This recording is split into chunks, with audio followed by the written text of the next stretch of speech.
Hello student, YouTube के हमारे इस चैनल में आप सभी लोगों का स्वागत है। और आज के इस वीडियो लेक्चर में हम लोग कुछ व्याकरण से रिलेटेड जो कुछ कॉन्सेप्ट हैं, कुछ फार्मूले हैं, उसको क्लियर करने की कोशिश करेंगे।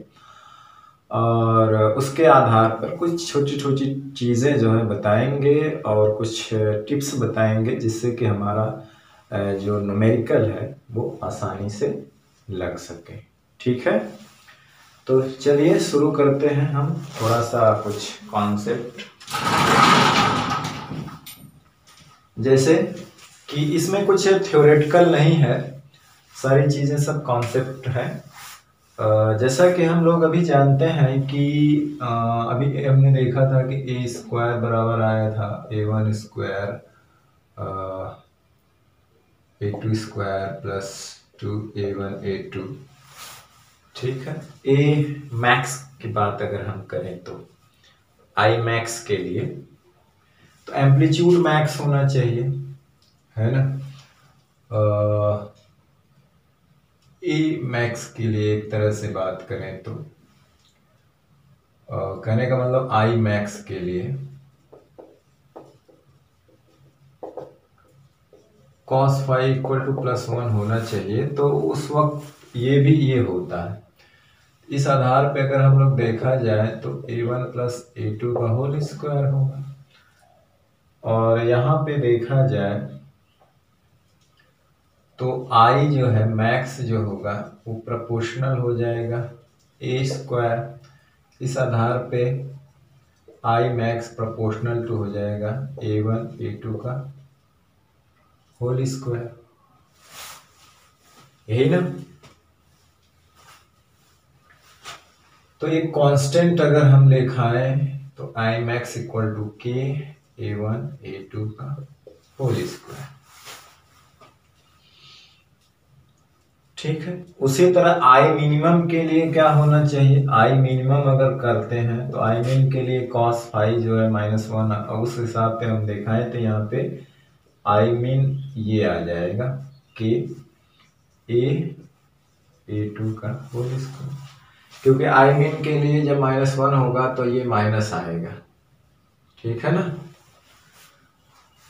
भाई, यहाँ पे माइनस हो जाएगा तो हम लोग A1 माइनस A2 का होल स्क्वायर, क्योंकि वो A माइनस B का होल स्क्वायर का फार्मूला बन जाएगा कास फाई। तो इसके लिए A स्क्वायर क्या हो जाएगा, A1 square plus A2 square minus 2A1 A2 होगा, है ना। तो ये मिनिमम और मैक्सिमम की वैल्यू आई और हम पीछे निकाल चुके हैं इसकी वैल्यू और भी होती है। तो ये हमने एम्पलीट्यूड के फॉर्म में निकाला। तो आई मैक्स और आई मिन को अगर हम लोग डिवाइड करें तो जानते हो आई मैक्स का एक वैल्यू हम लोग ये निकाल चुके हैं होल स्क्वायर, और ये भी निकाले हैं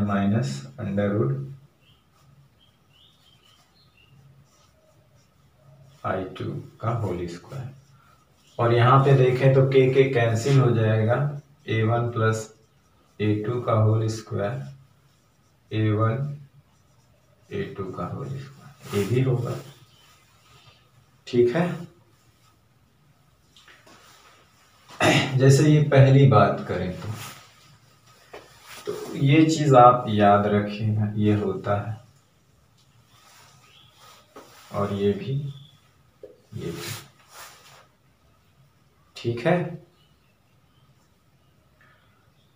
और एक चीज और करें, अगर I1 जैसे यहाँ पे देखते हैं कि I1 प्रोपोर्शनल टू के A1 स्क्वायर, अगर I2 की बात करें तो के A2 स्क्वायर होगा। तो इसलिए I1 I2 की बात करें तो A1 A2 का होल स्क्वायर, ये भी है। ठीक, तीव्रता का अब औसत मान की बात करें, यानी एवरेज वैल्यू। एवरेज को कैसे निकालते हैं, इसका स्क्रीनशॉट ले लीजिए, हम मिटा देते हैं। एवरेज वैल्यू है ना, एवरेज।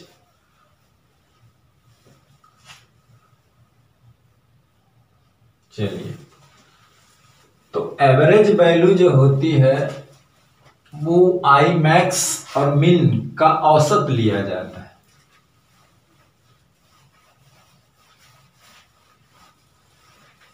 अगर दूसरी बात करें तीव्रता की औसत मान ना, तीव्रता का जो औसत मान देखें तो जिसको हम लोग IAVG कहते हैं या IAB लिखते हैं, या इसी को इस तरह भी कहा जाता है। तो ये जो होता है ना I max plus I min, दो चीज है, औसत दोनों को जोड़ के 2 से भाग दिया जाता है। इस आधार पे देखेंगे तो आपका ये चीज I max और I min, तो I max जानते हैं ये भी होता है का whole square √I1 minus √I2 का होल स्क्वायर अपॉन 2।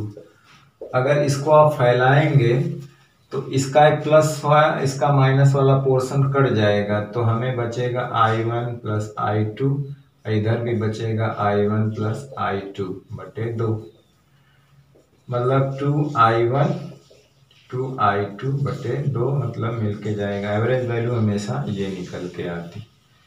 तो I जो है एवरेज जो है वो I1 प्लस I2 बटे 2 नहीं, केवल ये होती एवरेज वैल्यू। ये ऐसे फैलाएंगे तो ये A का स्क्वायर प्लस B का स्क्वायर प्लस 2√A आएगा। यहाँ पे I1 का स्क्वायर प्लस I2 करेंगे तो I1 I2 अब माइनस करके आएगा, तो इसका प्लस इसका माइनस सेम आएगा, कट जाएगा। तो ये एवरेज वैल्यू आ गई, है ना। तो अब देखते हैं I max I min तो 0 हो जाए। अब अगर इसी में कह दें कि यदि I1 बराबर I2 बराबर I हो, ठीक है, तो I max क्या हो जाएगा, I max इसमें I और I हो गया तो √2I हो गया, स्क्वायर करेंगे तो 4I हो जाएगा ना, ये तो मैक्स। तो इस केस में I max जो होगा वो 4I हो जाएगा और I min तो हो जाएगा 0।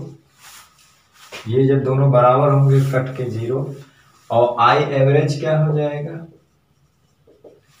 I एवरेज यहां से देखिए 2I हो जाएगा। I एवरेज क्या हो जाएगा 2I। अगर हम I max और I एवरेज की बात करें तो ये 4I है और ये 2I है, कितना अनुपात होगा 2, कितना हो जाएगा 2 हो जाएगा, ठीक।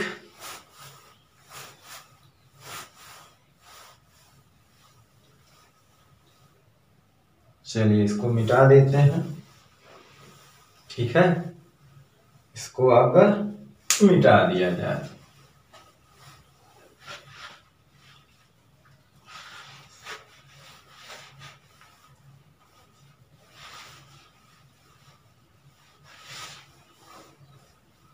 चलिए इसको मिटा दिया जाए।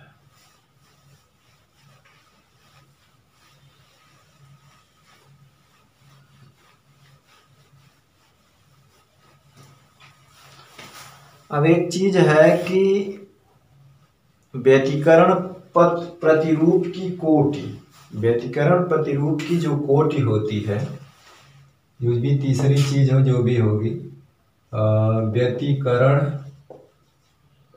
प्रतिरूप, प्रतिरूप मतलब पैटर्न की कोटि, जिसको हम लोग F से प्रदर्शित करते हैं। व्यतिकरण प्रतिरूप की क्या है कोटि, जिसको हम लोग किससे प्रदर्शित करते हैं F से। तो व्यतिकरण जो पैटर्न होता है उसकी जो कोटि अगर हमको निकालना हो, है ना, तो कोटि निकालने का जो तरीका होता है, जो फार्मूला होता है, वो होता है F बराबर परसेंटेज में निकाली जाती है I max I min, और ये होता I max plus I min गुणे 100%, ठीक है ना। ये व्यतिकरण प्रतिरूप की कोटि निकालने का तरीका है। ठीक है, ये व्यतिकरण प्रतिरूप निकालने का तरीका है। तो जो मैक्सिमम प्रतिरूप की कोटि होती है वो 1 होती है।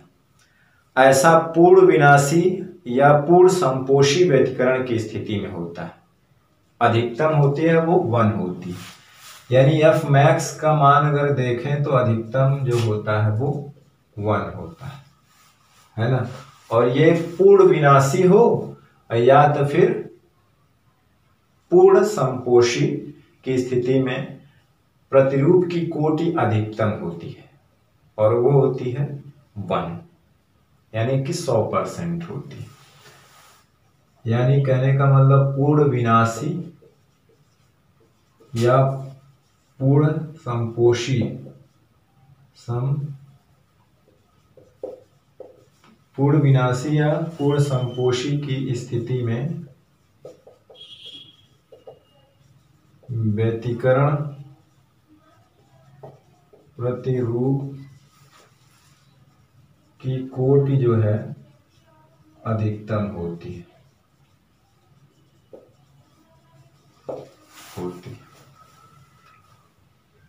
ठीक है,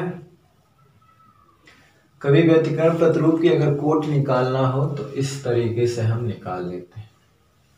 और कोटि इसकी जो 1 होती है वो पूर्ण विनाशी या पूर्ण संपोषी की स्थिति में व्यतिकरण प्रतिरूप की जो कोटि होती है वो अधिकतम होती है और अधिकतम 1 होती है।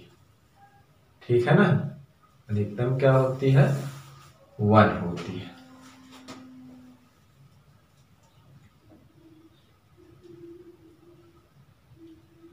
वन होगी। अगर मैक्सिमम की बात करें तो ये दोनों 0 हो जाएगा। आई मीन अगर हम लोग कह दें I1 बराबर I2 बराबर I है तो I मैक्स 4I हो जाएगा, I min 0 हो जाएगा, है ना। तो ये दोनों तो 0 हो जाएगा। किस केस में? जब दोनों की तीव्रताएं समान है ना, यानी कि पूरी तरह से विनाशी हो और पूरी तरह से संपोषी हो, है ना। यानी कहने का मतलब है कि I1 इक्वल टू I2 बराबर I अगर मान ले दोनों का सेम हो जाए तो ये दोनों 0 हो गया। 4I कट करके 1 यूनिटी हो जाएगा। तो F मैक्सिमम 1 होता है।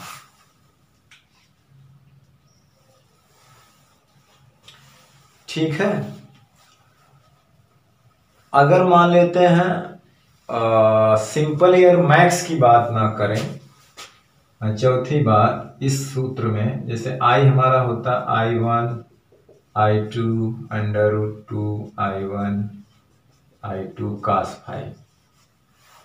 मतलब इस फार्मूले में ये तो मैक्स का ना सिंपली फार्मूला 2 होते हैं। एक होता है, ये मैक्सिमम की बात करें, मिनिमम के लिए तो यहाँ माइनस होता है। मैक्सिमम के केस में यहाँ cos फाई अगर रहे, जनरल सूत्र दिखाने, ये मैक्सिमम का ही होता है, मैक्सिमम तीव्रता है। cos फाई हम क्या रखते हैं, ये जनरल फार्मूला है। एक तरह से यही तो आया था भाई, तीव्रता का जनरल फार्मूला तो यही आया था। अगर cos फाई प्लस होगा तो यहाँ प्लस, माइनस होगा तो यहाँ माइनस। इस केस में अगर हम रख दें I1 बराबर I2 बराबर I, अगर मान लीजिए दोनों की तीव्रताएं समान हैं, ठीक है, तो यहाँ पे ये I1 2I हो जाएगा, प्लस यहाँ पे भी 2I cos फाई हो जाएगा।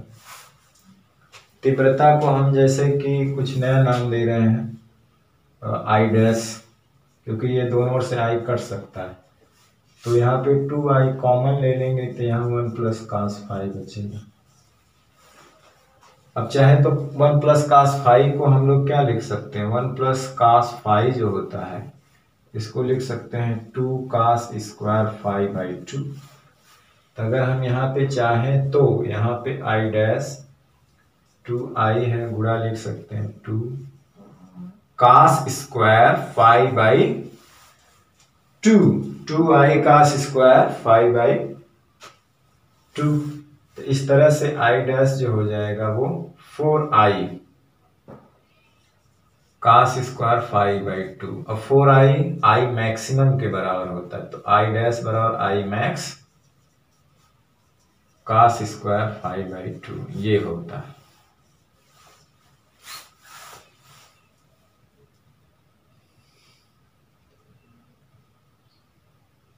ठीक, अब देखिए, अब लगाने का तरीका तो जो होगा ही। हम जैसे कुछ ट्रिक बता रहे हैं, फिर बड़े बड़े सवाल भी बताएंगे, आप इसका स्क्रीनशॉट ले लीजिए।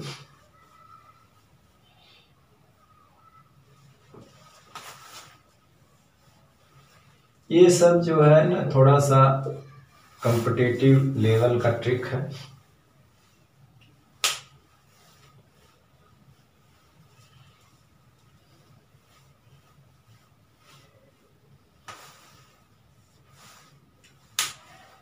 चलिए,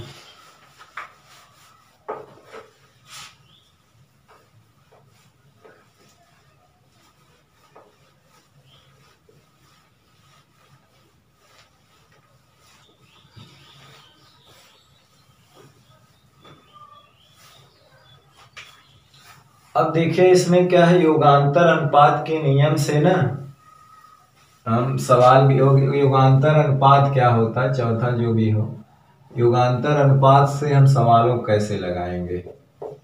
योगांतरानुपात का नियम, उसी से हम सवाल भी कुछ हल करेंगे। योगांतरानुपात का नियम जैसे a/b है, c/d है, तो योगांतरानुपात क्या होता, यानी एक बार हर को अंश में जोड़ दीजिए, फिर अंश में से हर को एक बार घटा दीजिए, c+d c-d, तब भी ये दोनों बराबर ही रहेंगे। इसे कहते हैं योगांतरानुपात का नियम।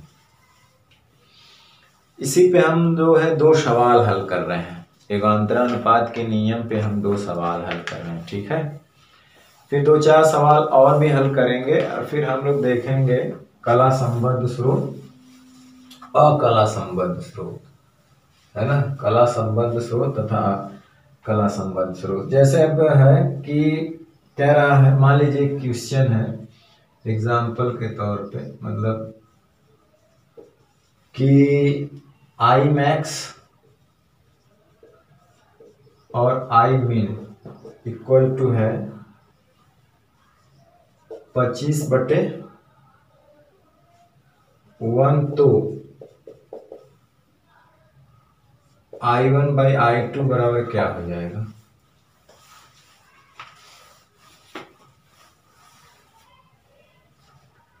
आई मैक्स और आई मीन 25/1 है, तो I1/I2 क्या होगा।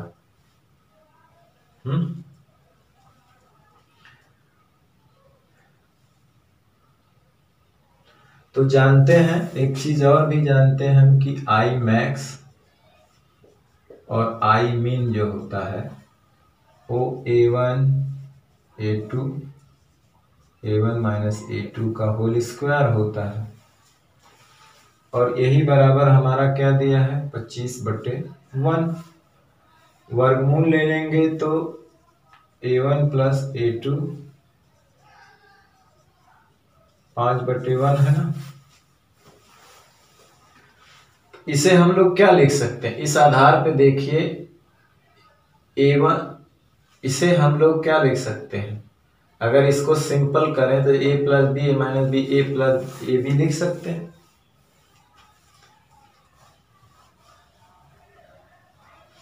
है ना। यहाँ पे योगांतरा अनुपात लगा दें तो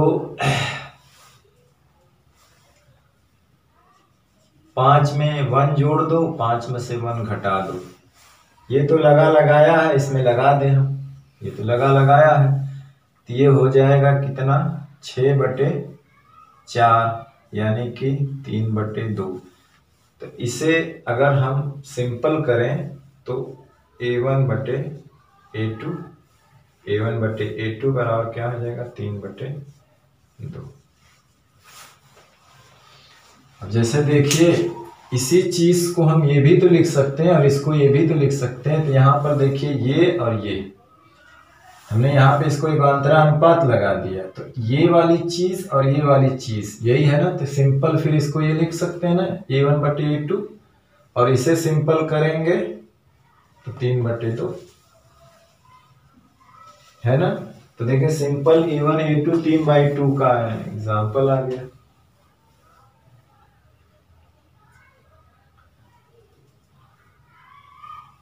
तो A1A2 3/2 है, लेकिन फिर हमें निकालना I1/I2।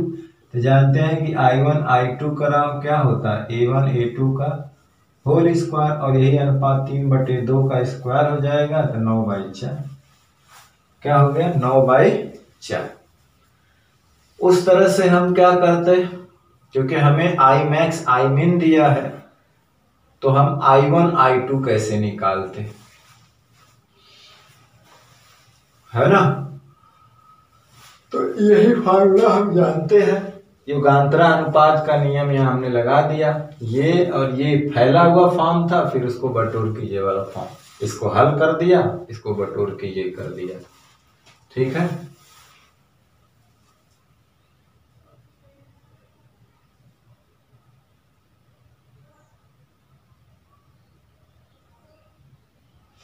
या इसको और भी तरीका लगाने से I1 I2 का मान निकालना है ना। तो I max I min का सूत्र लिखिए, I के फॉर्म में वो होता है ना, ये I1 माइनस I2 और ये I1 माइनस I, शायद होल स्क्वायर होता है I max, और ये 25 5/1 हो जाएगा है ना।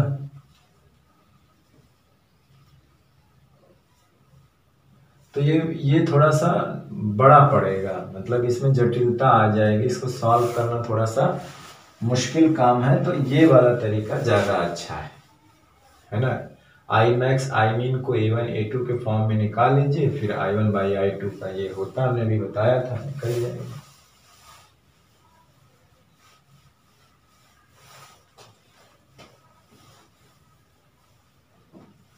अब जैसे एक सवाल और लेते हैं, इसका स्क्रीनशॉट लेना है तो ले लीजिए।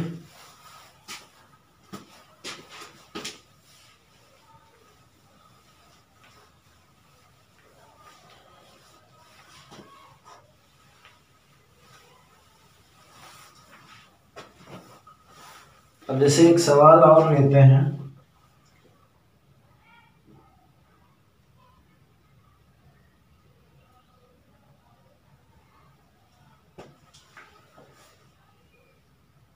कि यदि किसी व्यतिकरण प्रतिरूप की कोटि 7% है,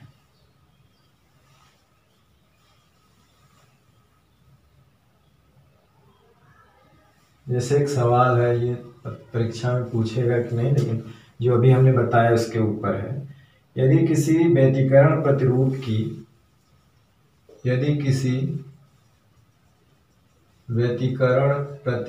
की कोट 60%, कोट कितना है 60% हो, तो इतनी प्रतिरूप को निर्मित करने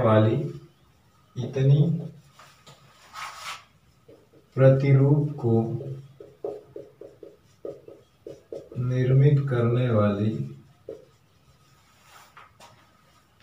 तरंगों की तीव्रता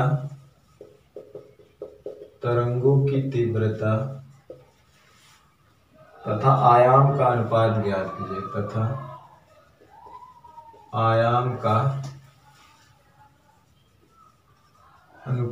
ज्ञात कीजिए। अब जानते हैं कि प्रतिरूप की कोट 60% है, तो प्रतिरूप को जानते हैं I max I min,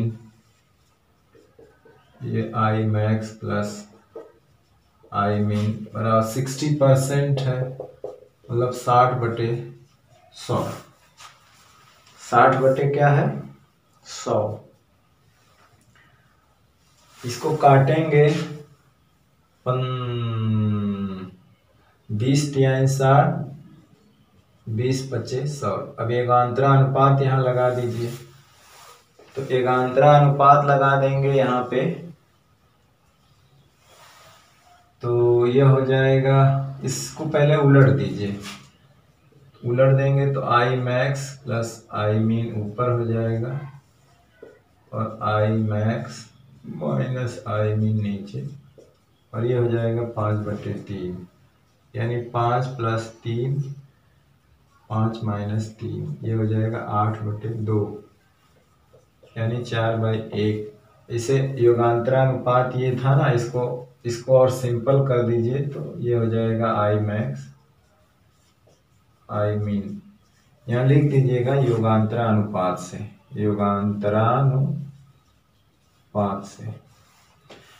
जैसे ये हमने योगांतरानुपात में था, इसको कर लिया। अब इसको क्या सिंपल कर लिया, ये इसको सिंपल करेंगे तो आई मैक्स बटे आई मीन। इसको फिर चाहे तो हम ये लिख सकते हैं 4/1।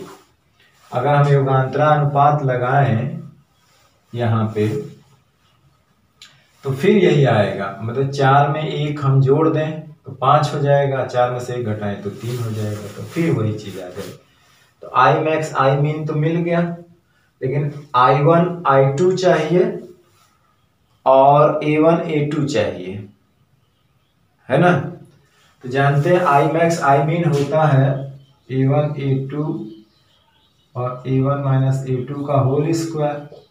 A4 1 वर्गमूल ले लीजिए तो A1 + A2 और A1 - A2, ये 2/1 है ना। क्या हो गया, योगांतरानुपात लगाएंगे तो 2/1। अब इसको योगांतरानुपात के रूप लिखेंगे तो 2 - 1।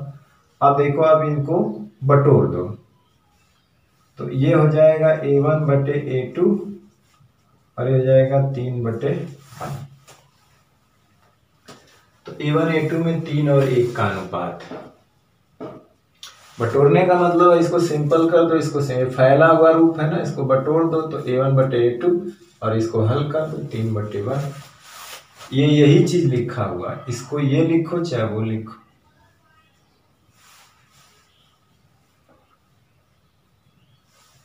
अब जानते हैं कि I1/I2 जो होता है A1/A2 का होल स्क्वायर होता है, तो यहाँ ये 3/1 का होल स्क्वायर है तो 9/1 हो जाएगा। इसका स्क्रीनशॉट ले लीजिए। इसी तरह से 1-2 सवाल और लगाते हैं, फिर चलते हैं कला संबद्ध अकला संबद्ध स्रोत।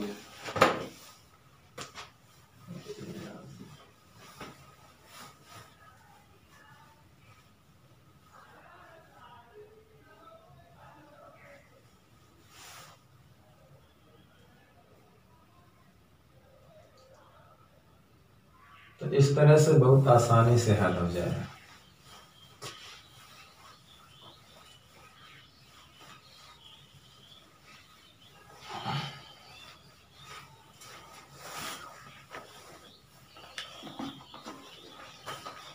जैसे कहा है कि समान आवृत्ति की 2 तरंगे जिनकी तीव्रताओं का अनुपात 1:9 है।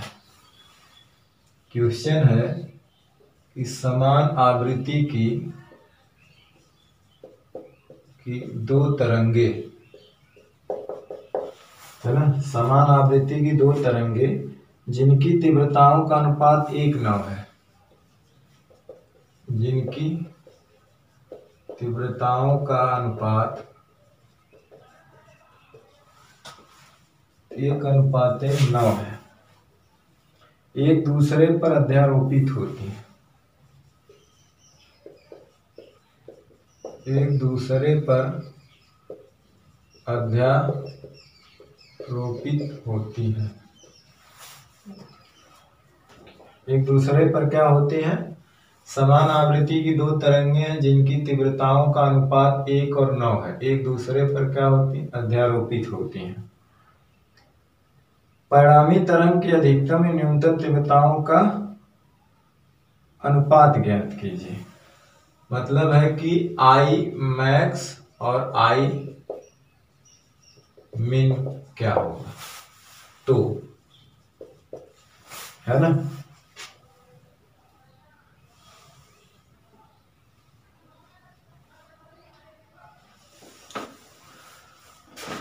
अब देखो, समान आवृत्तिक दो तरंगे हैं, जाहिर सी बात, जिनकी तीव्रताओं का अनुपात जो है, मतलब ये दिया हुआ आपकी तीव्रताओं का अनुपात दे रखा है I1 1/9। ठीक है, तो कहा है कि आई मैक्स और आई मिन निकालिए। तो जाहिर सी बात है कि I1 I2 जो होता है ये होता A1 A2 का होल स्क्वायर होता। अगर हम यहाँ से देखें तो A1 A2, हालांकि I मैक्स I1 I2 के फॉर्म में भी होता है, तो ये वर्गमूल ले लेंगे तो 1/3 होगा। यहाँ अगर हम योगांतरा अनुपात लगा दें तो A1 प्लस A2 और A1 माइनस A2 समान आवृत्ति की दो तरंगे जिनकी तीव्रताओं का अनुपात 1 और 9 है।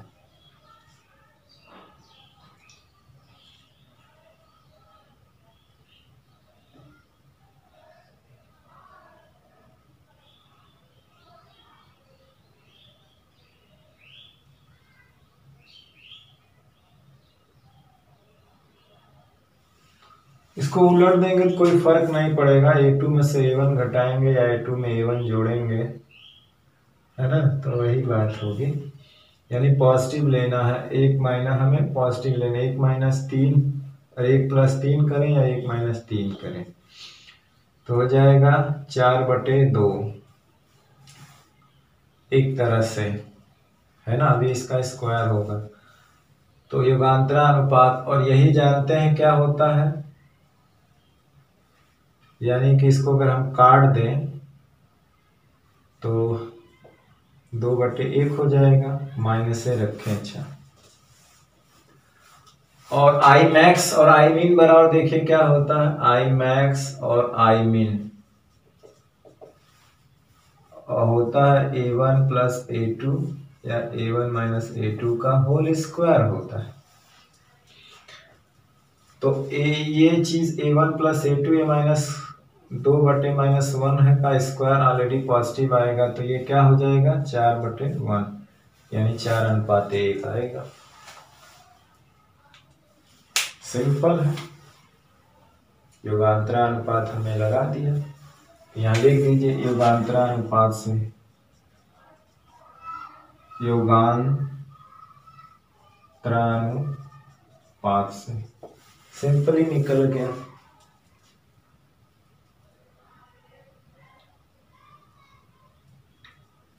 नहीं तो फिर मानना पड़ता है यहाँ पे कि A2 बराबर 3A1 हो जाएगा, है ना। तो इस वाले फार्मूले में रखते, जहाँ A1 A2 है वहाँ 3A1 रख देते, है ना।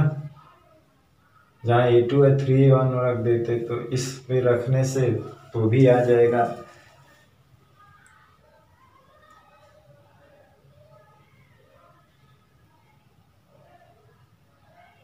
दोनों का योग 4 हो जाएगा, दोनों का अंतर जो है 2 हो जाएगा। अब देखा जाए तो 1 + 4A1 हो जाएगा अगर देखा जाए, और A1 A2 जो हो जाएगा यहाँ पे 2A1 हो जाएगा। अब इसी का स्क्वायर कर दिया जाए, कट जाएगा 16 4, तब वो 4 1 आ जाएगा। तो आप योगांतरानुपात से लगाइए, चाहे इनका तिर्यक गुणा करके ये लगाइए। अब यहाँ पे 4A1 हो जाएगा, नीचे 2A1 हो जाएगा, A1 A1 कट जाएगा, 16/4, 4 4 16, 4 1 तब भी आएगा। ठीक, इस तरह से आप आराम से 4 1 का अनुपात होता है निकाल लेंगे। ठीक, चलिए।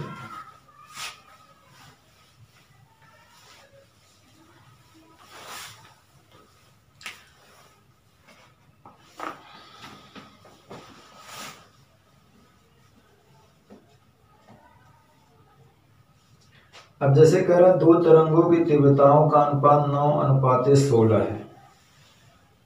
क्वेश्चन है कि दो तरंगों की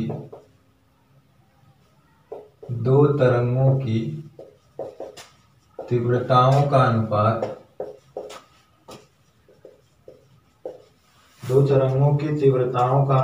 9:16 है। यदि ये दोनों तरंगे व्यतिकरण करती हों, यदि ये दोनों तरंगे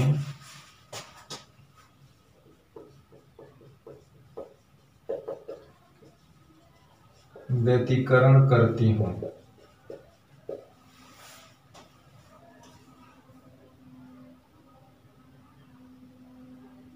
तो महत्तम तथा न्यूनतम संभव तीव्रताओं का ज्ञात कीजिए। तो आई मैक्स और आई मिन ये क्या होगा, है ना। यानी आई मैक्स और आई मिन पूछा है तो वो भी इसी तरह से लग सकता है।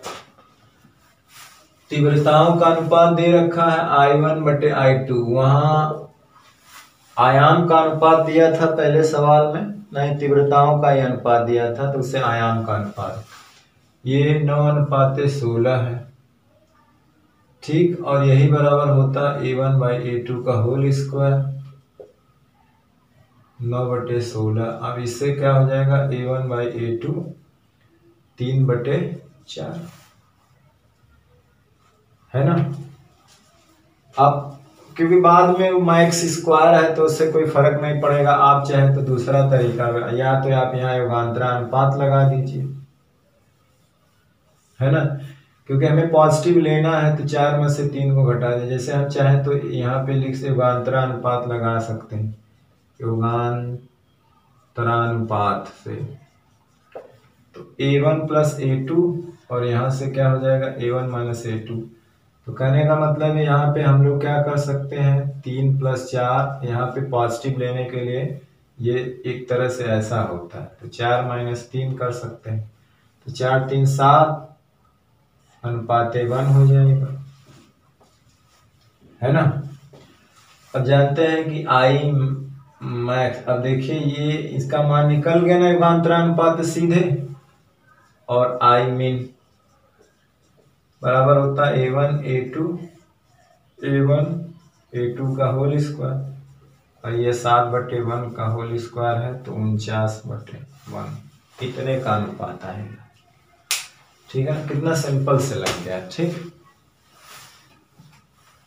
तो इस तरह से जो है सवाल आ सकता है।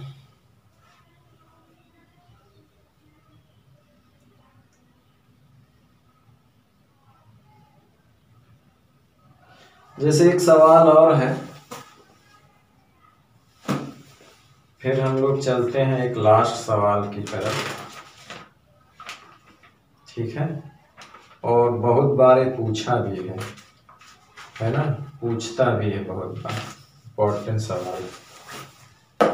चलिए इसको मिटा दें, ठीक।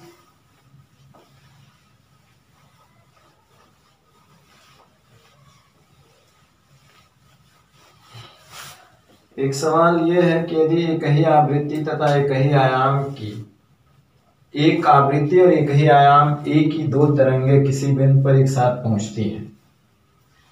क्वेश्चन है कि एक ही आवृत्ति तथा एक ही आयाम की, एक ही आवृत्ति तथा एक ही आयाम की, आयाम एक ही दो तरंगे किसी बिंदु पर एक साथ पहुंचती हैं। दो तरंगे किसी बिंदु पर एक साथ पहुंचती हैं, किसी बिंदु पर एक साथ पहुंचती हैं। दोनों तरंगों के बीच कितना कालांतर हो,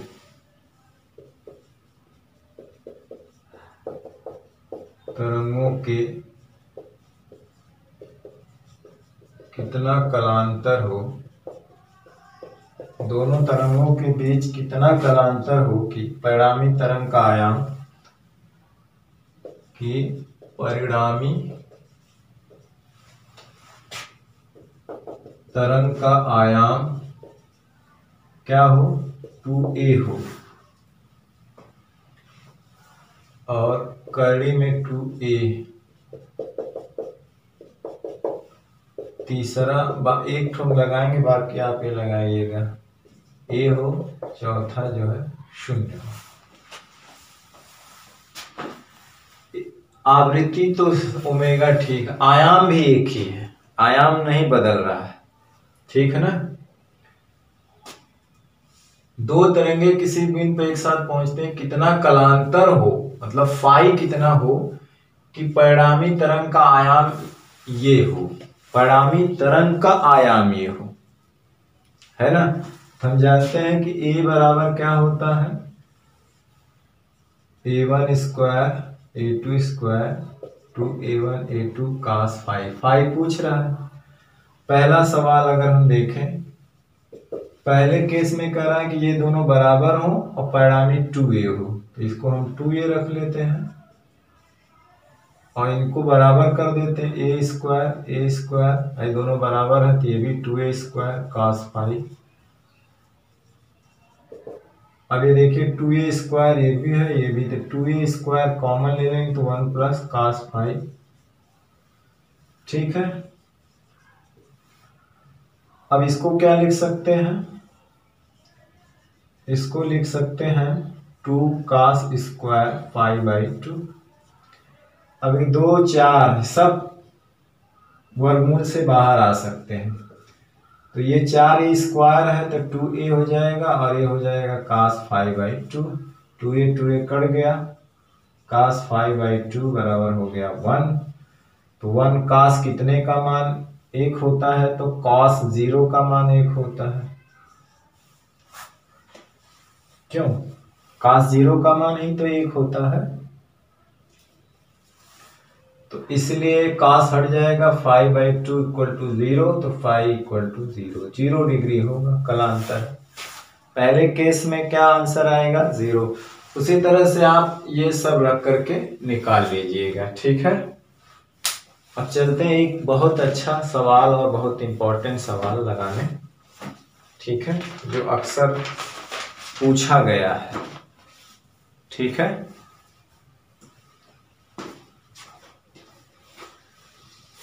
जो अक्सर क्या किया गया है, पूछा गया है।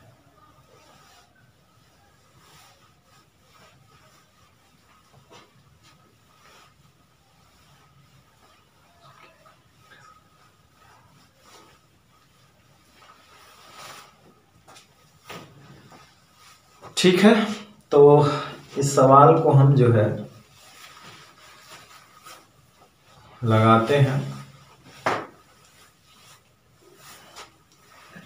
पहले सवाल लिख लिया जाए।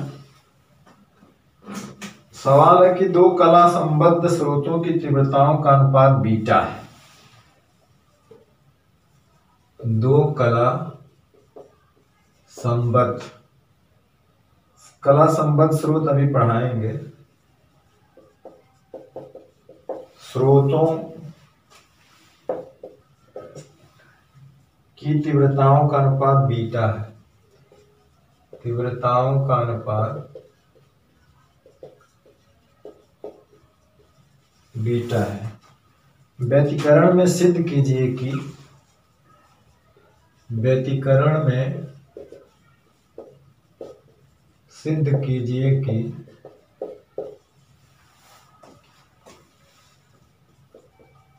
I max plus I min बराबर 2 under root beta 1 plus beta. ये प्रूफ करना है। ये क्या करना है, हमको प्रूफ करना है। ये हमको क्या करना है, प्रूफ करना है, ठीक है। तीव्रताओं का अनुपात दे रखा है, तो ये हमको क्या करना है, प्रूफ करके दिखाना है।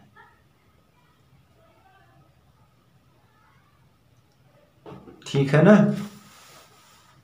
चलिए तो अब इसको हम लोग प्रूफ करेंगे।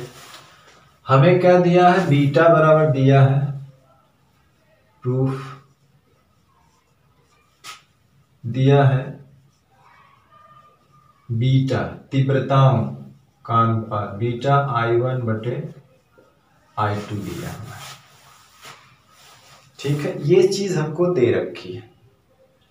आई मैक्स आई मीन प्रकाश की महत्तम और न्यूनतम तीव्रताएं हैं। यहां पे सवाल में लिखा है कि आई मैक्स व आई मीन प्रकाश की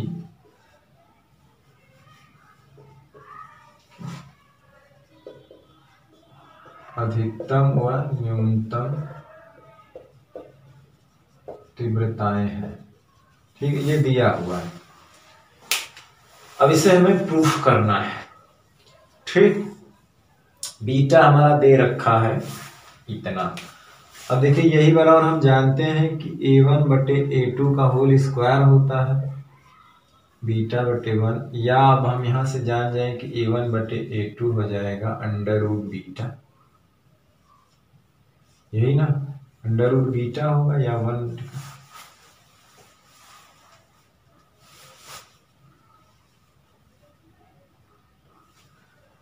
ये होगा ऐसा, तो अभी हमने जानते हैं।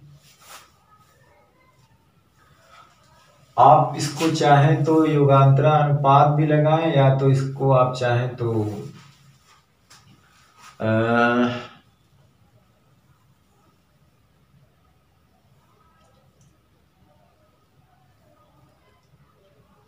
बाद में आप सॉल्व कर सकते हैं। पहले इसको हम जो है आई मैक्स आई मीन की वैल्यू रख देते हैं, युगांतरा अनुपात लगाने की जरूरत होगी तो देखा जाएगा।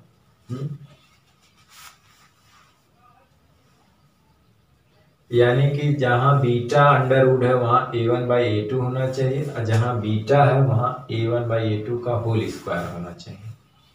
यानी इस हिसाब से जो बीटा, जहां बीटा वहां लिख सकते हैं जहां पे A1 का स्क्वायर होगा और A2 का स्क्वायर। तो चलिए हम चलते हैं राइट लेफ्ट हैंड साइड से। तो हमारा है I max minimum I mean I max plus, ठीक है। तो देखिए आई मैक्स वाला जो चीज है वो क्या है, A1 प्लस A2 का होल स्क्वायर है। आई मीन जो है वो A1 माइनस A2 का होल स्क्वायर है। यहाँ पर भी A1 A2 का whole square plus A1 minus A2 का होल स्क्वायर। ठीक, अब इसे सॉल्व करेंगे। देखिए इसे सॉल्व करेंगे तो आएगा A1 square A2 square plus 2A1 A2, इसका भी आएगा माइनस, लेकिन ये इसको माइनस कर देगा, यानी इसको हम देखेंगे तो कट पीट के आएगा 4A1 A2। भाई इसे खोलेंगे तो क्या आएगा, A1 square A2 square plus 2A1 A2। इसे खोलेंगे तो A1 square plus A2 square minus 2A1 A2, लेकिन इसके माइनस अंदर जाएगा तो ये दोनों को माइनस कर देगा A1 स्क्वायर A2 स्क्वायर को, लेकिन जो माइनस 2A1 A2 है उसको प्लस कर देगा, तो ये दोनों इससे कट जाएंगे, इसका प्लस 2A1 A2 और उसका प्लस 2A1 A2 मिला के 4A1 A2 हो जाएगा। आप इसको फैला कर देख सकते हैं, ठीक है ना, या फैला ही लीजिए दोनों को एक बार। ये हो जाएगा A1 square A2 square 2A1 A2 minus ये हो जाएगा A1 square minus A2 square plus 2A1 A2। हम डायरेक्ट माइनस का गुणा भी कर दिए। यहाँ पे हो जाएगा A1 square A2 square plus 2A1 A2। यहाँ पे हो जाएगा A1 square A2 square minus 2A1 A2। यहाँ पे ये दोनों कैंसिल आउट हो जाएंगे, कट जाएंगे, सॉरी यहाँ पे नहीं कटेगा, यहाँ पे ये कटेगा, तो ऊपर आ जाएगा 4A1 A2 और नीचे आ जाएगा 2A1 स्क्वायर और 2A2 स्क्वायर। हमें A1/A2 चाहिए एक जगह और एक जगह चाहिए। अब है क्या, देखिए प्रूफ हो गया। अब जैसे 2A1 यहां भाग कर दीजिए, नहीं 2A2 स्क्वायर कॉमन ले लीजिए, यहां पे 2A2 स्क्वायर कॉमन ले लीजिए।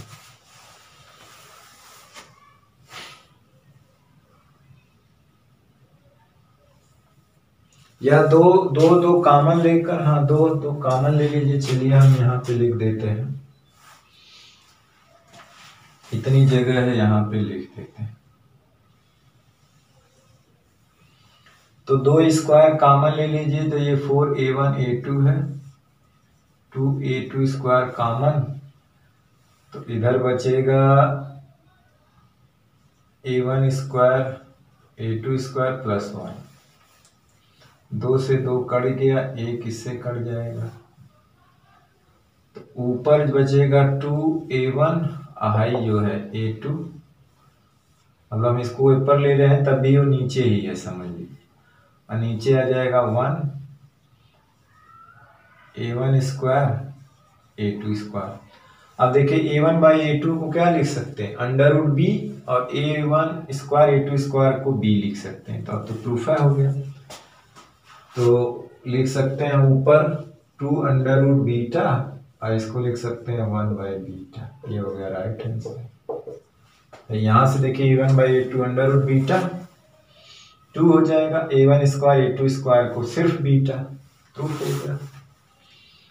ठीक, तो इस तरह से ये सवाल, मतलब जो है तीव्रताओं पे आधारित सवाल इस तरह से आएंगे।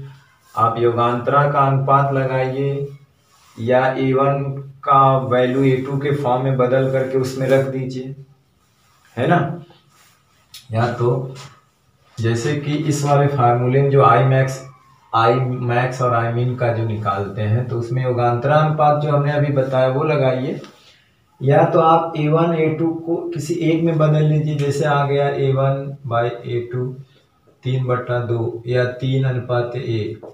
तो आप क्या करिए कि A1 को 3A2, अब जहाँ A1 वहाँ ये पुट कर दीजिए, किस वाले आई मैक्स वाले फार्मूले में क्या है, A1 + A2 का होल स्क्वायर। आई मीन वाले फार्मूले में A1 - A2 का होल स्क्वायर, अनुपात निकल जाएगा।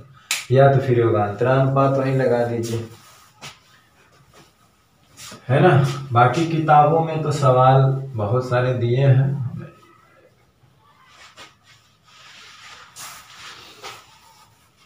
ठीक, तो इस तरह से आप जो है इसको प्रूफ कर सकते हैं। इसका स्क्रीनशॉट ले लीजिए। और 2 चीज़ हम और पढ़ते हैं, बहुत सिंपल चीज़ है। और कहने का मतलब यह है कि कला संबद्ध स्रोत किसे कहते हैं, अकला संबद्ध स्रोत। ठीक है,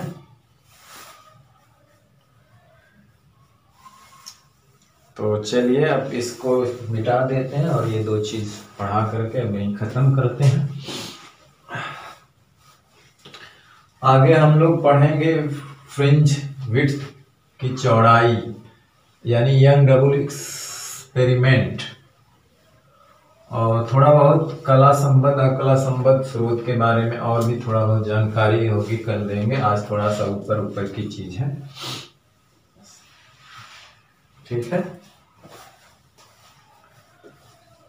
तो कला संबद्ध स्रोत, जिसको कोहेरेंट सोर्स कहते हैं, कला संबद्ध स्रोत, मतलब कला संबद्ध स्रोत कौन से कहे जाएंगे, कोहेरेंट सोर्स क्या होते हैं, है ना।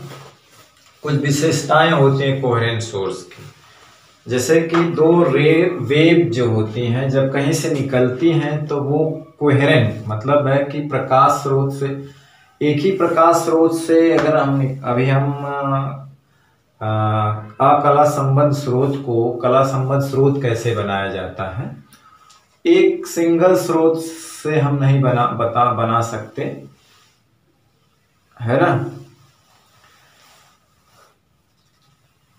क्योंकि किसी एक सिंगल प्रकाश स्रोत से हर वेवलेंथ की तरंगदैर्घ्य निकलती है और उनके बीच का जो टाइमिंग होता है वो नियत नहीं रहता है ना। असंख्य जो वे एक तरह से निकल सकती हैं, चारों दिशाओं में फैलती हैं, तो वो किसी सिंगल स्रोत से हम लोग डायरेक्टली जो है कला संबद्ध स्रोत नहीं बना सकते हैं। तो उसको बनाने के लिए कुछ मतलब प्रतिबंध करना पड़ता है, ठीक है। उसको बनाने के लिए कुछ प्रतिबंध करना पड़ता है, तो वो प्रतिबंध हम आज केवल ऊपर की आइडिया दे रहे हैं। वो जो प्रतिबंध है कला संबद्ध स्रोत के बनाने की, वो हम लोग कल देखेंगे। कला संबद्ध स्रोत बनाया कैसे जाता और एक सिंगल स्रोत कला संबद्ध स्रोत क्यों नहीं होता, है ना। तो वो सारी चीजें हैं जो डिस्कस की जाएंगी। कला संबद्ध स्रोत दो कैसे प्राप्त करते हैं वो अलग बात है। आज हम बताएंगे कि कला संबद्ध स्रोत कहते किसको है। एक होता है कि कला संबद्ध स्रोत प्राप्त करना, तो अभी आगे है, और आज हम बताएंगे कहे कैसे जाते हैं कला संबद्ध स्रोत, जिसको कोहेरेंट सोर्स कहा जाता है। तो दो प्रकाश स्रोत कला संबद्ध स्रोत कहे जाते हैं कब?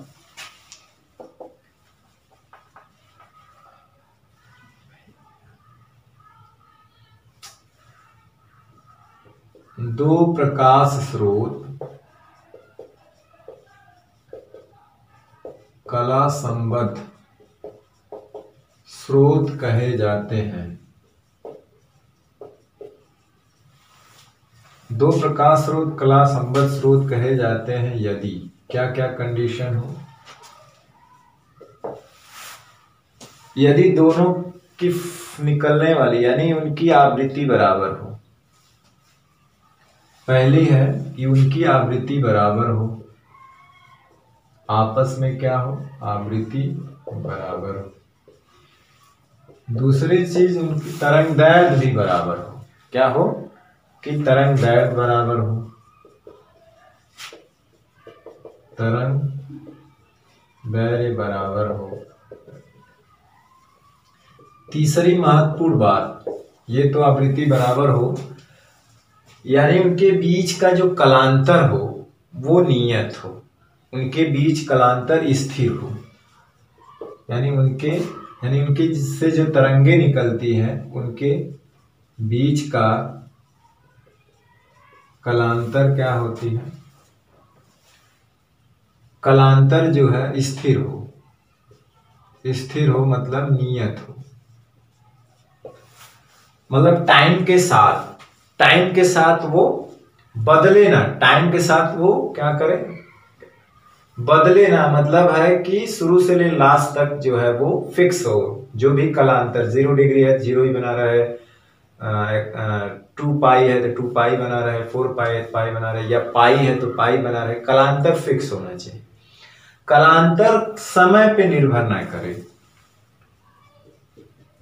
यानी कि कलांतर जो है उनके बीच कलांतर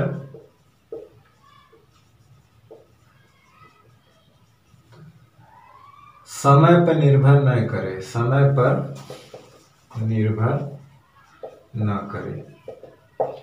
यानी अर्थात कलांतर समय के साथ नियत हो, अर्थात कलांतर जो है समय के साथ नियत हो, ये बात होनी चाहिए। ये सारे कंडीशन अगर फॉलो करेगा दो प्रकाश स्रोत तो वो कला संबद्ध स्रोत कहा जाएगा। क्या कहा जाएगा? कला संबद्ध स्रोत कहा जाएगा। ठीक है। अब बात आती है अकला संबद्ध स्रोत। ठीक, इसकी उल्टी बात बोलते हैं, किसे कहेंगे? अकला संबद्ध स्रोत।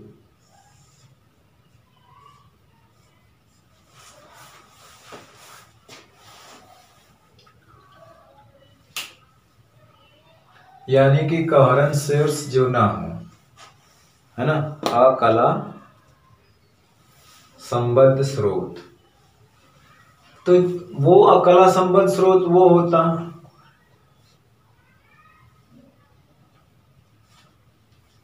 तो सिंपल बात यह है कि अगर कलांतर टाइम पे निर्भर कर रहा है, समय के साथ बदल रहा है, तो वो अकला संबद्ध स्रोत होगा, है ना। वे प्रकाश स्रोत या प्रकाश तरंगे कलांतर यानी कि वे तरंगे जिनके कलांतर समय पे निर्भर करता है ना, यानी वे प्रकाश स्रोत या प्रकाश तरंगे जिनके बीच का कलांतर क्या होता है, स्थिर नहीं होता, नियत न हो, अर्थात कलांतर समय के साथ परिवर्तित हो, समय के साथ परिवर्तित हो, अर्थात समय पर निर्भर करे, अर्थात समय पर निर्भर हो, तो अकला संबद्ध स्रोत होता है। सिंगल स्रोत अकला संबद्ध स्रोत है, कल बात किया जाएगा इस पे। अब देखिए कि समय पर निर्भर हो तो अकला संबद्ध स्रोत कहलाता है ना। अब अकला संबद्ध स्रोत से व्यतिकरण प्रतिरूप जो बनता है, मतलब उसके व्यतिकरण प्रतिरूप का मतलब फ्रिंजें जो बनती हैं वो भी समय पर निर्भर करेंगे, है ना। तो यहां से लिखेंगे कि जो व्यतिकरण प्रतिरूप होगा, व्यतिकरण प्रतिरूप मतलब जो फ्रिंज बनेगी भाई, कहीं चमकीला बनेगा, कहीं डार्क बनेगा, कहीं तीव्रता जो मैक्सिमम तो चमकीला फ्रिंज बनेगी, कहीं मिनिमम। तो जो फ्रिंज बनने की प्रक्रिया वो भी टाइम के साथ निर्भर करेगी, है ना। तो कंटिन्यूअस बनेगी, ऐसा नहीं है कि ब्रेक ब्रेक लेकर के बनेगी चमकीली कहीं डार्क। तो उसी में डार्क और वो डार्क है, चमकीली है, सब कॉन्टिन्यूअस बनने लगेगी, यानी वो भी समय में। तो कहने का मतलब फ्रिंजों का मान तेजी से परिवर्तित होगा, तेजी से मतलब मिक्सअप हो जाएंगे, चमकीली डार्क, चमकीली डार्क, चमकीली डार्क, इस तरह से। तो व्यतिकरण प्रतिरूप भी समय पर निर्भर करेगा, समय पर निर्भर करेगा। इस स्थिति में है ना, समय पे क्या करेगा, निर्भर करेगा। तथा बनने वाले फ्रिंजों का मान जो होगा, अभी हम लोग फ्रिंज चौड़ाई, फ्रिंज क्या होती पढ़ेंगे, है ना। तथा बनने वाली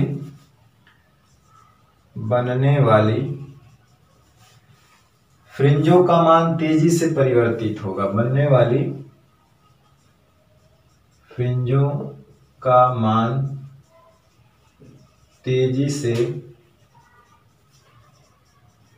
परिवर्तित होगा, है ना। और अस्थायी व्यतिकरण प्राप्त नहीं होगा ना, अस्थायी व्यतिकरण, ओवरलैपिंग व्यतिकरण प्राप्त होगा, एक अस्थायी व्यतिकरण प्राप्त नहीं होगा, है ना। तो ये अकला संबद्ध स्रोत जो भी होते हैं उनसे स्थायी व्यतिकरण प्राप्त नहीं होता है, व्यतिकरण प्राप्त नहीं होगा, बल्कि मिक्सअप प्रतिकरण होगा, ओवरलैपिंग होगी, ठीक है। उसमें पता नहीं चलेगा कि कौन जो है चमकीली है, कौन डार्क है ना। तो अभी सिंगल स्रोत कभी भी कला संबद्ध स्रोत नहीं होता, वो देखा जाएगा। तो कला संबद्ध स्रोत बनाने के लिए एक ही प्रकाश स्रोत को कैसे, अभी उसकी हेडिंग है कि कैसे बनाते हैं, और उससे जो है कल यंग डबल एक्सपेरिमेंट जो है वो भी पढ़ा जाएगा, और इसके बाद फ्रिंज की चौड़ाई का सूत्र निकाला जाएगा, ठीक है। तो कला संबद्ध स्रोत बनाने की विधियां क्या होती है वो हम लोग देख लेते हैं। कला संबद्ध स्रोत बनाने की विधियां, ठीक है, इसे मिटा दिया जाए। चलिए,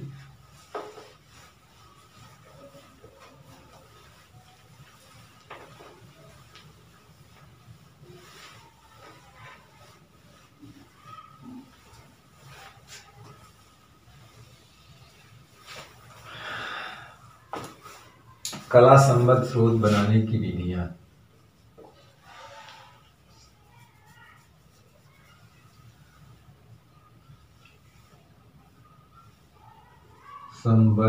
कला संबद्ध स्रोत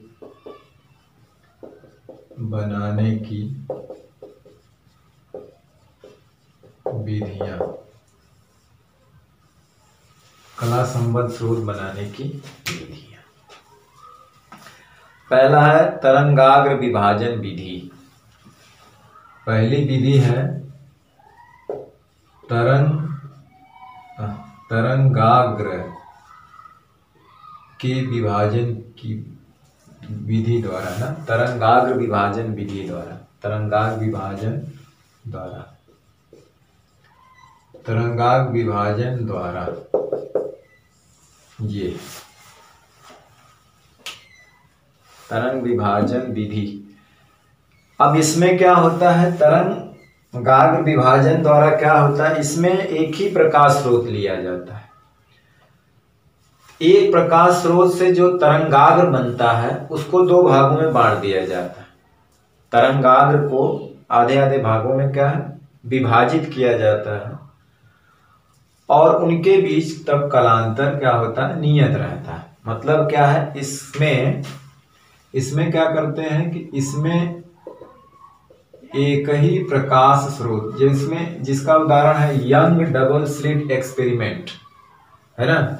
एक सिंगल प्रकाश स्रोत के तरंगाग्र को दो भाग छिद्रों से निकाला जाता है, यानी एक ही प्रकाश स्रोत से बनने वाले तरंगाग्र का दो बराबर विभाजन किया जाता है। तो चूंकि दोनों के बीच का जो कलांतर सेम रहेगा, क्यों, क्योंकि एक ही स्रोत से दोनों बने हुए हैं और फ्रीक्वेंसी भी सेम रहेगी, तो वो कला संबद्ध स्रोत बन जाएंगे। तो एक ही प्रकाश स्रोत से बनने वाले तरंगाग्र, एक ही प्रकाश स्रोत से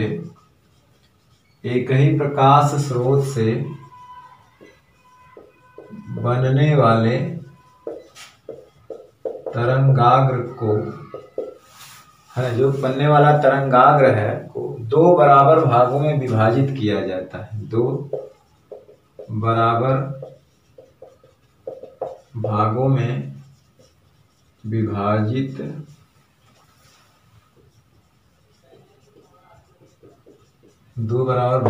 क्या है, विभाजित किया जाता है। दो बराबर भागों में विभाजित किया जाता है और उनके बीच कलांतर नियत रहता है, और उनके बीच कलांतर नियत रहता है। ठीक है, जैसे यंग के द्विझिर्री प्रयोग द्वारा, वही यंग डबल स्लिट एक्सपेरिमेंट, जैसे यंग के द्विस्लिट मतलब झिर्री जिसको कहते हैं, झिर्री प्रयोग से, ठीक, जिसको हमको पढ़ना भी है। और एक हम दूसरा बताने जा रहे हैं जिसको हमें पढ़ना नहीं, केवल एक आइडिया है, ठीक ना, जिसको हम लोग अगले क्लासों में, मतलब एडवांस मतलब हायर क्लासों में पढ़ना, आयाम विभाजन द्वारा। आयाम विभाजन द्वारा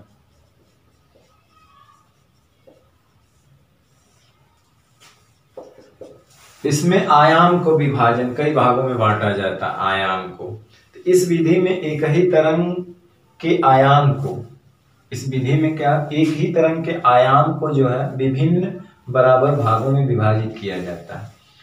तो इसमें क्या है, इसका केवल आइडिया देखिए, इसमें एक ही तरंग के आयाम को, इसमें जो है एक ही तरंग के आयाम को, एक ही तरंग के आयाम को विभिन्न बराबर भागों में विभाजित किया जाता है। विभिन्न बराबर भागों में विभाजित किया जाता है। विभिन्न बराबर भागों में क्या किया जाता है? विभाजित किया जाता है। प्रत्येक विभाजनों के बीच ना कलांतर क्या होता है? नियत रहता है इसमें, क्योंकि एक ही स्रोत से बने प्रत्येक विभाजनों के बीच कलांतर क्या होता है? नियत रहता है।